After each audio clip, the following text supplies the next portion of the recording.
Hey, welcome to the channel. My name's Tony Ferraro, and I'd like to talk to you about the truth on what it takes to start a YouTube channel in 2021. So, stick around and you'll learn a few things.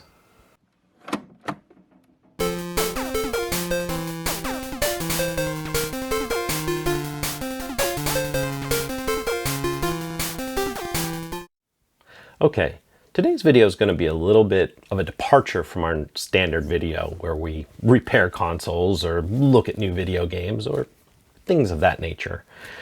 I've had quite a few people ask me about why I started a channel and what I expected of it. I've been asked questions that really didn't have realistic answers either.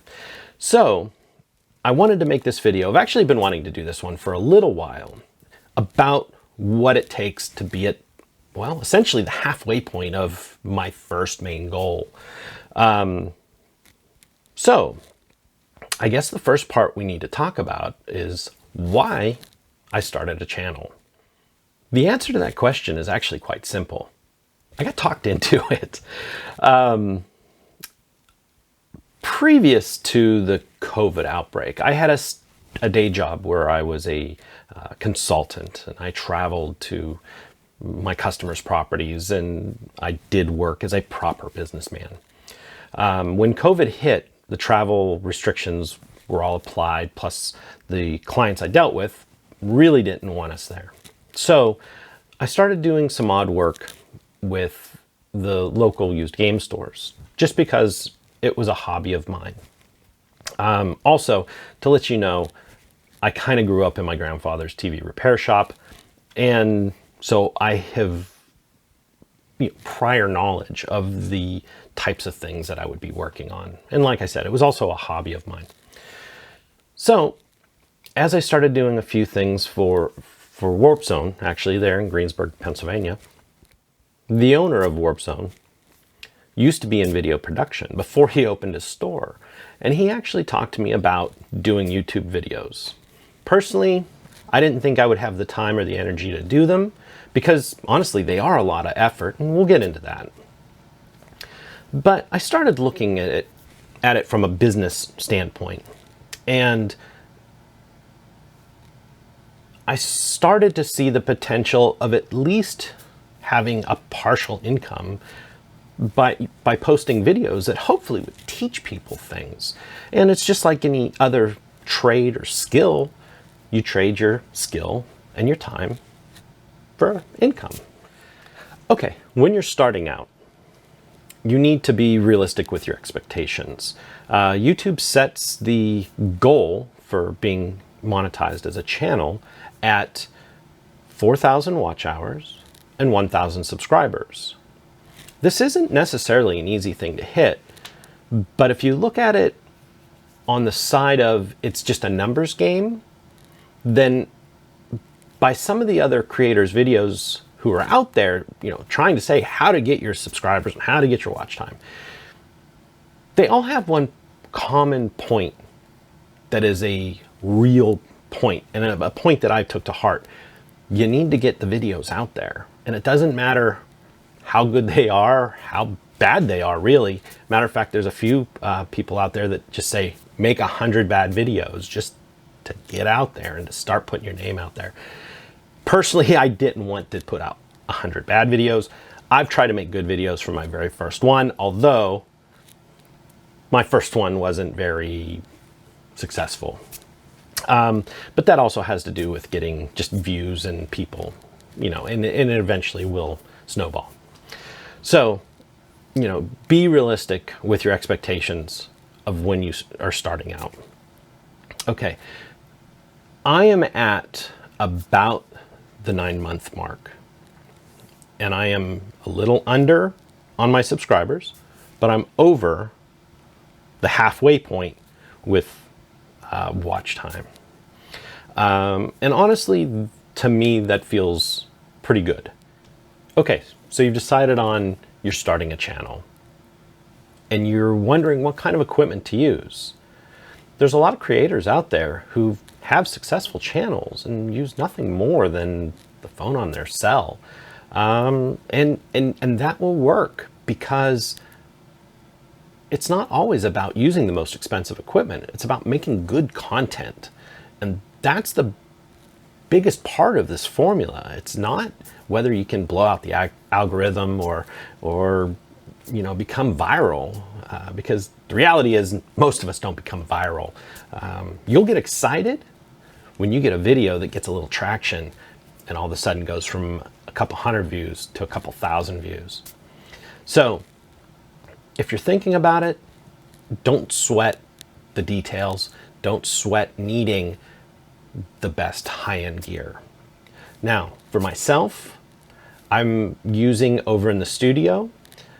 Actually, this is part of the studio, but when I'm at the bench, I use a Canon M50 for my main camera. I use an old Kodak sport camera for my overhead, and I use a fairly inexpensive microscope for my microscope shots. All of it works fine. None of it is super high end or super expensive. Even my lighting, my main lights were inexpensive. They were basically borrowed, and the ring light I use around the camera was a $19 special or a $20 special. And by the way, I'm linking it all down below because I'm now an Amazon affiliate. So if you're getting any info out of this, go ahead and use those links for me. But the big point here is you have to record those videos. If you don't make the video, you can't post them and you can't grow a channel. So no matter what equipment you have, expensive, inexpensive, or ultra basic, you've got to record. You've got to have confidence in what you're talking about. You have to have confidence in your subject. When you're doing your own research and you're watching videos made by other people that only make videos about YouTube, which actually seems lucrative, but it's saturated, you're going to find a lot of people talking about the algorithm, YouTube's algorithm, and how it figures out what video to put next and what video to put in front of the viewers and on the home page and down the column that's always on the right. And every one of them tries to tell you there's a secret to it, and I don't believe that. It is a cold, calculated algorithm. And if there was truly some way to not cheat it, but to trigger it, it would be out there. We would know about it. The reality is, it's watching a lot of metrics. It's a very complex system. It's looking at videos that you've watched in the past, channels that you already enjoy watching. So there is one point that I'd like to bring up right now is subscribers. Even though YouTube says, hey, you need 1,000 subscribers to start your monetization, the reality is you don't need to click on that subscribe button anymore. If you watch somebody's channel, 2, 3 of their videos, YouTube already knows you like it, and it's going to keep putting it in front of you, regardless if you hit that subscribe button.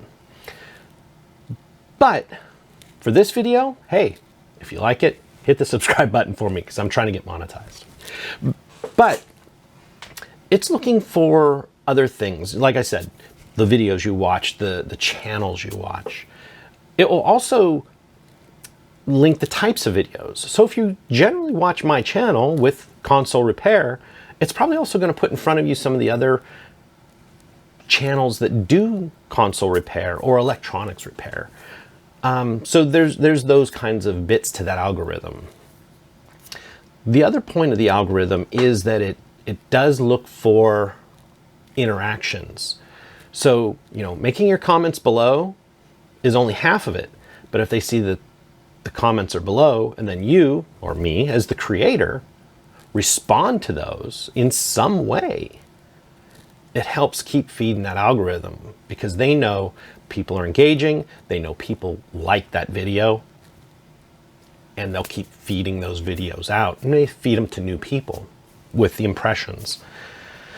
The other thing is, and this is a new concept from a lot of the bigger channels, where they're saying likes, the thumbs up, the thumbs down, are almost more important now than subscribers, and keywords in getting the algorithm to like your channel.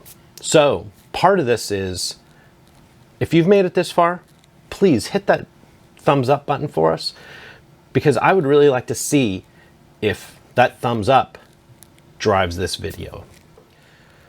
All right, at this point, I want to tell you the truth about what I have seen being a creator now for 9 months.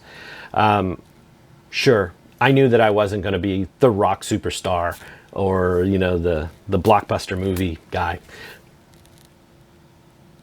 But it's been a fun experience thus far. So I was hoping to be about at my halfway point at about 6 months. And that's originally when I was going to shoot this video. But I wasn't there.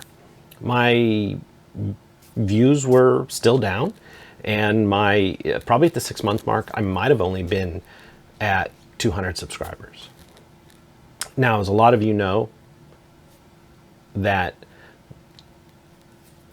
the subscribers and the views will start to go exponential, or they'll start to it's not a linear path. So, it's not 6 months you have this, a year you have this. It grows flat and it kind of kicks up. And that's kind of where I'm at now. And as I was saying earlier, I'm at about 2,400 watch hours and about 470 subscribers at the time of this video, which puts me at the halfway point. And I think that is a very realistic number for somebody who has been making a video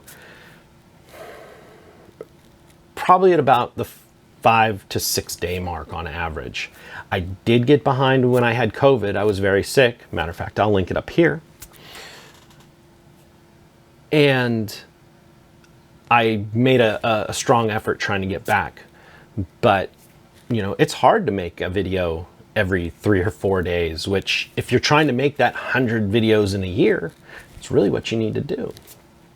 I've been focusing more on a video a week, which is very realistic to be able to do. That brings me to another point. Making videos with decent content is not a straight, easy thing to do. A lot of times you get off script, you'll start talking about other things. And even if you're not changing camera angles and doing all the titles and fades and whatnot, it still takes time to create the videos. It still takes time to edit the videos. And a standard 20-minute video, you're probably going to put 5 or 7 hours of time into it by the time it's all said and done. Maybe even a little bit more, because you got to upload it. Then you're going to put your end cards on and do some other work making your titles and doing the search on there. Okay, as a final point, anybody watching this video the way to the end is probably interested in making videos and interested in a small creator's story. But the final goal of all of this is to make some money. So we all know about the YouTube Partner Program, but there are some other revenue streams out there. And there's a lot of good videos that are solely on that topic, whether it's merchandise deals or, advertising like, Mr. Beast does honey and a few of those other things.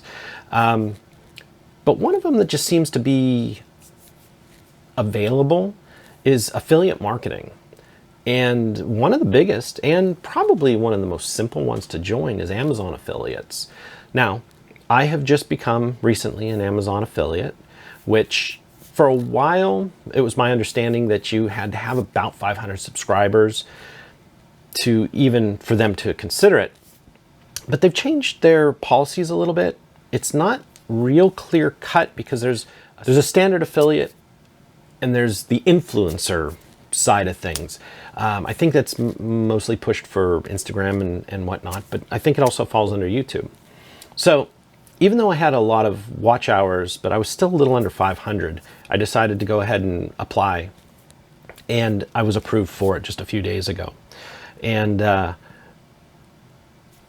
because of that, I have my links down below. Please use them and support the channel.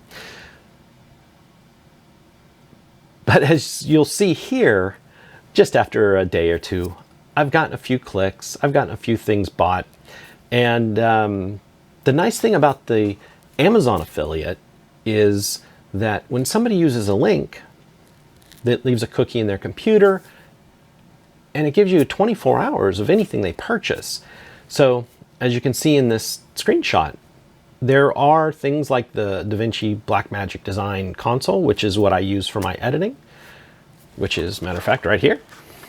It's a neat little system, and it's very powerful software. Not to mention, the DaVinci software is free, but you can definitely pay for the license and getting their hardware. But I digress. So you can see here in the chart that somebody has bought one of those and some other things, but you can also see that people have bought other items. And the nice thing about that is you'll start to build a revenue stream even in the early points or earlier periods of your channel. I'm also an affiliate with Handheld Legend, which sells modding parts for our handheld consoles. They've been very good to me, and I've managed to make a few $100s in-store credit for when I'm buying parts and hardware for my videos, and every little bit helps. So don't rely just on the YouTube monetization. Start looking at the other streams available right away. And of course, when you get big enough, there's always merchandise. So I guess that brings us to the end of this. If you have any comments, if you have any questions, please link them down below. Let me know what you're thinking. Don't forget, give it a thumbs up, because we're going to try this experiment on this one to see if the likes are almost more important these days to the algorithm. But yeah, make comments below. I answer every question that is real and legible, or ones that I can understand. I have had a few in other languages that I've had to translate, but I always try to even do what I can to figure out what they're asking. But I'm glad you joined me. I'm glad you stuck to the end, and I hope you subscribe, and I'll catch you on my next video. Thanks.